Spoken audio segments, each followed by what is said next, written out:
17वीं सदी में जब यूरोपीय शक्तियां भारत में व्यापार के लिए आईं तो ईस्ट इंडिया कंपनी ने धीरे धीरे अपनी जड़ें जमानी शुरू की।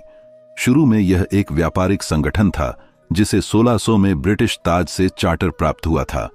कंपनी ने सूरत, मद्रास, बॉम्बे और कलकत्ता जैसे तटीय क्षेत्रों में अपने व्यापारिक केंद्र स्थापित किए, लेकिन जल्द ही कंपनी ने व्यापार के साथ साथ सैन्य और राजनीतिक शक्ति का विस्तार शुरू किया। 1757 में प्लासी के युद्ध ने इस प्रक्रिया को गति दी। इस युद्ध में रॉबर्ट क्लाइव ने बंगाल के नवाब सिराज-उद-दौला को पराजित किया, जिसमें मीर जाफर जैसे गद्दारों की भूमिका ने कंपनी को निर्णायक जीत दिलाई। इस जीत ने बंगाल में कंपनी की सत्ता को मजबूत किया और भारत के अन्य हिस्सों में उसके विस्तार की नींव रखी। इस दौरान कई स्थानीय शासकों और योद्धाओं ने कंपनी के बढ़ते प्रभाव का विरोध किया। टीपू सुल्तान, जिन्हें मैसूर का शेर कहा जाता है, ने ब्रिटिश शक्ति को चुनौती दी। टीपू ने न केवल अपनी सैन्य रणनीति से बल्कि आधुनिक हथियारों जैसे रॉकेट्स के उपयोग से ब्रिटिश सेना को कई बार परास्त किया। 1780 और 1790 के दशक में मैसूर युद्धों में उनकी वीरता ने ब्रिटिशों को कड़ा मुकाबला दिया। 1799 में श्रीरंगपट्टनम की लड़ाई में टीपू ने अपनी अंतिम सांस तक युद्ध किया और शहीद हो गए। उनका बलिदान भारत के शुरुआती प्रतिरोध का प्रतीक बना। टीपू के पिता हैदर अली ने भी ब्रिटिशों के खिलाफ कई युद्ध लड़े और मैसूर को एक शक्तिशाली राज्य बनाया।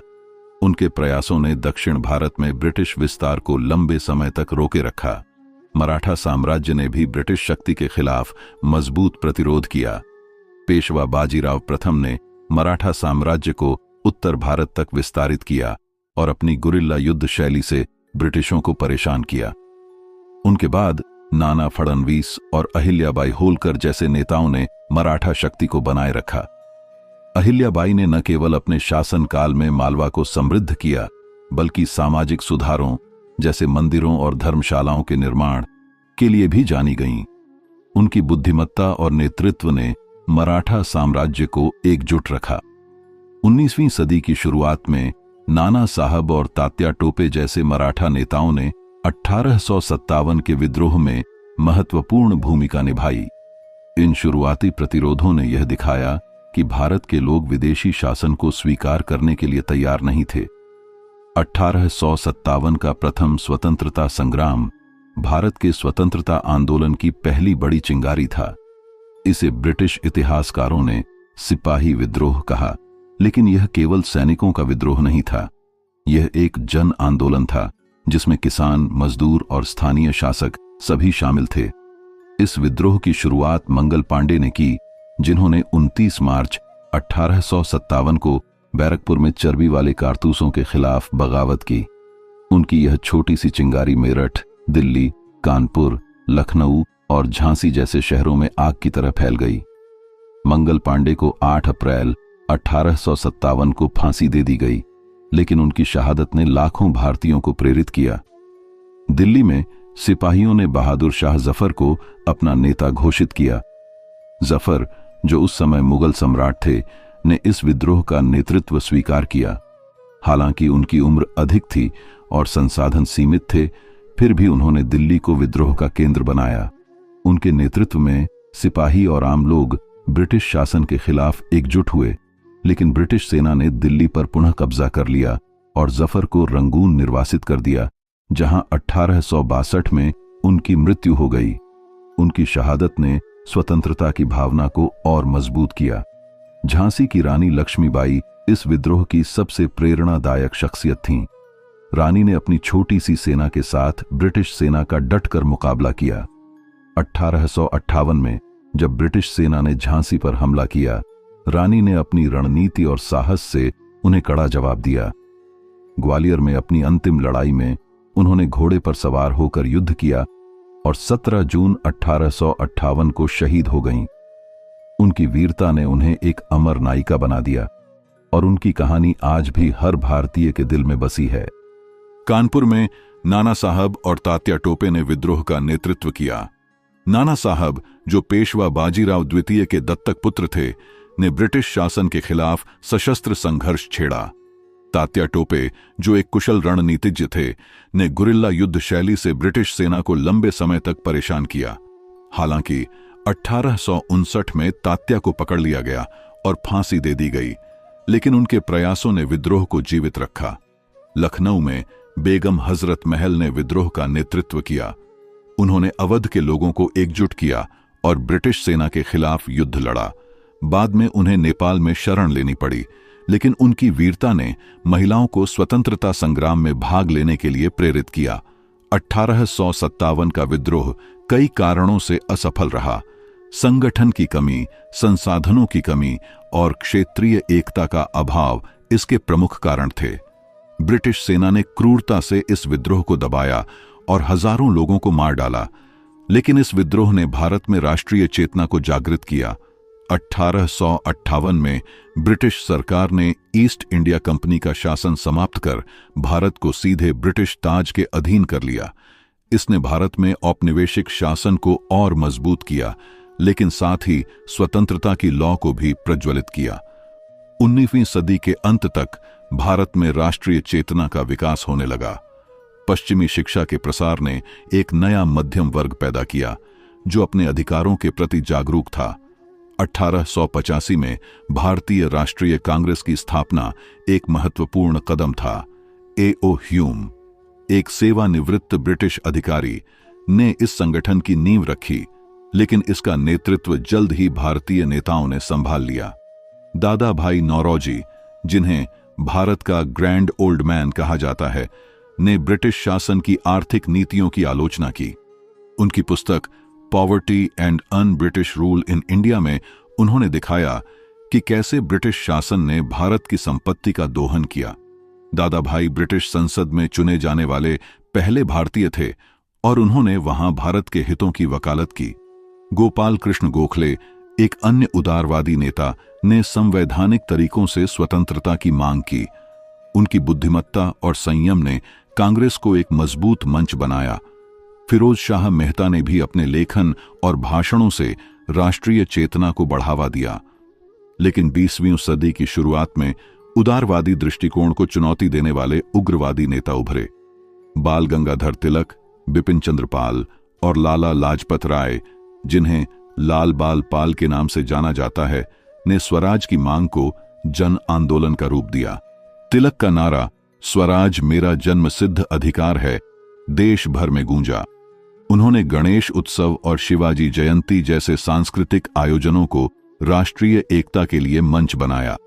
1905 में बंगाल विभाजन ने स्वदेशी और बहिष्कार आंदोलन को जन्म दिया। इस आंदोलन में लोगों ने ब्रिटिश वस्तुओं का बहिष्कार किया और स्वदेशी उत्पादों को बढ़ावा दिया। रविंद्रनाथ टैगोर, जिन्होंने बाद में नोबेल पुरस्कार जीता, ने इस आंदोलन में अपनी लेखनी से लोगों को प्रेरित किया। उनके गीत आमार सोनार बांग्ला ने बंगाल में राष्ट्रीय भावना को जागृत किया।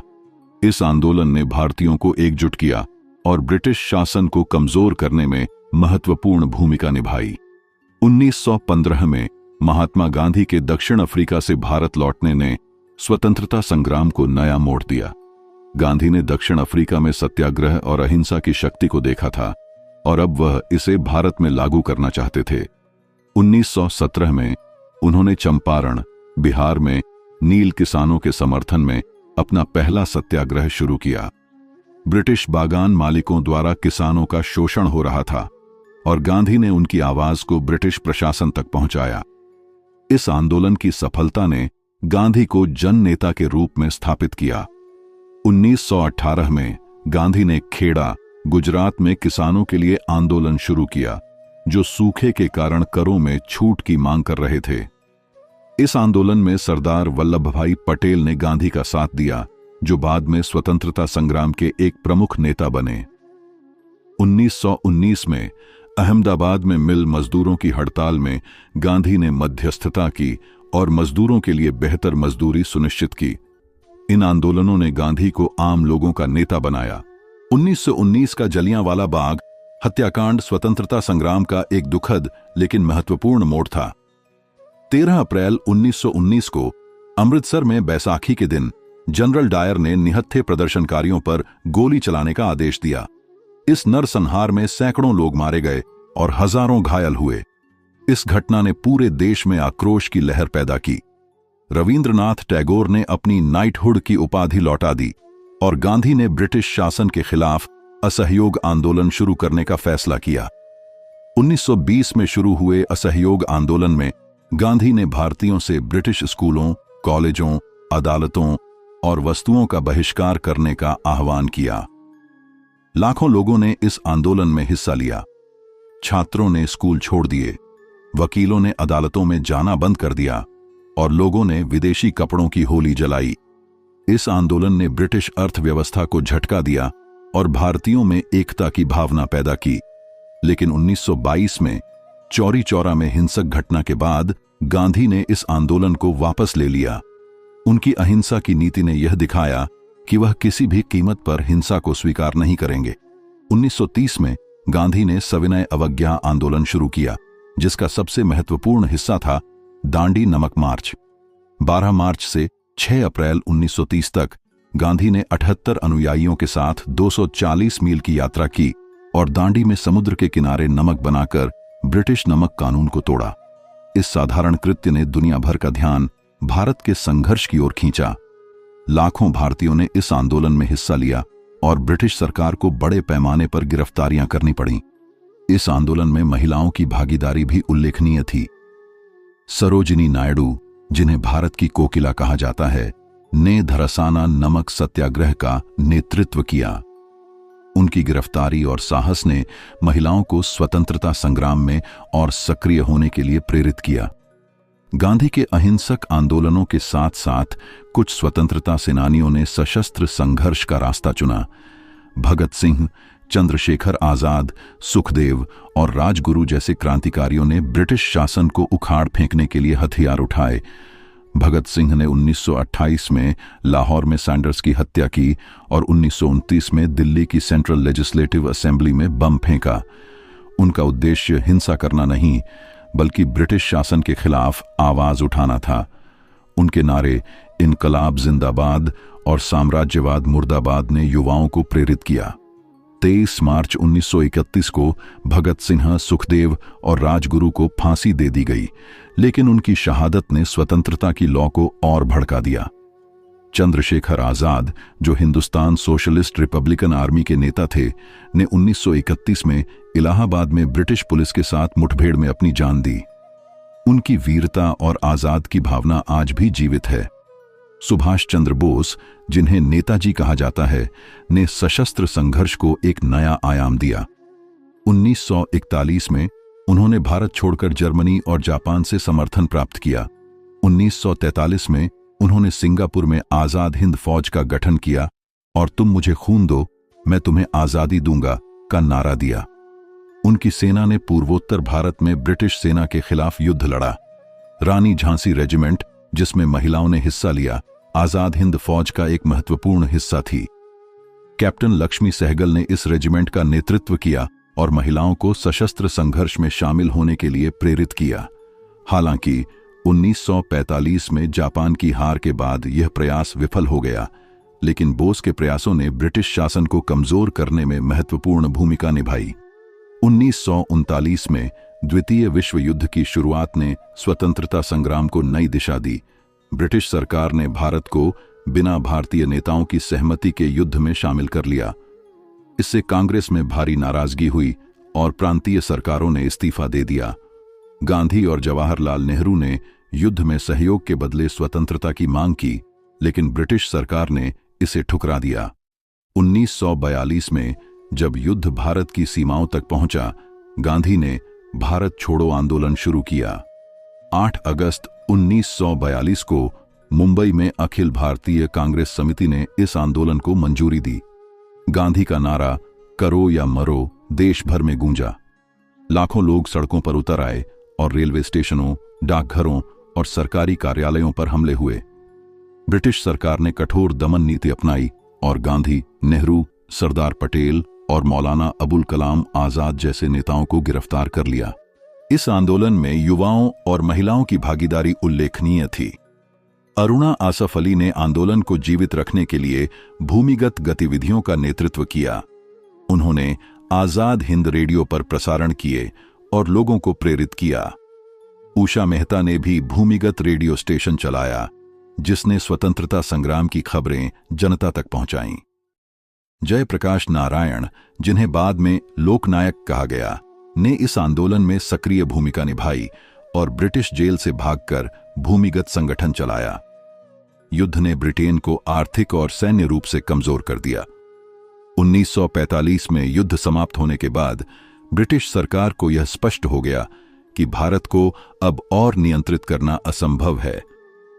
1946 में रॉयल इंडियन नेवी में विद्रोह और देश भर में बढ़ते सांप्रदायिक तनाव ने ब्रिटिश शासन पर दबाव बढ़ाया। इस विद्रोह में नौसैनिकों ने ब्रिटिश अधिकारियों के खिलाफ बगावत की और जय हिंद का नारा बुलंद किया। इसने ब्रिटिश सरकार को भारत छोड़ने के लिए मजबूर किया।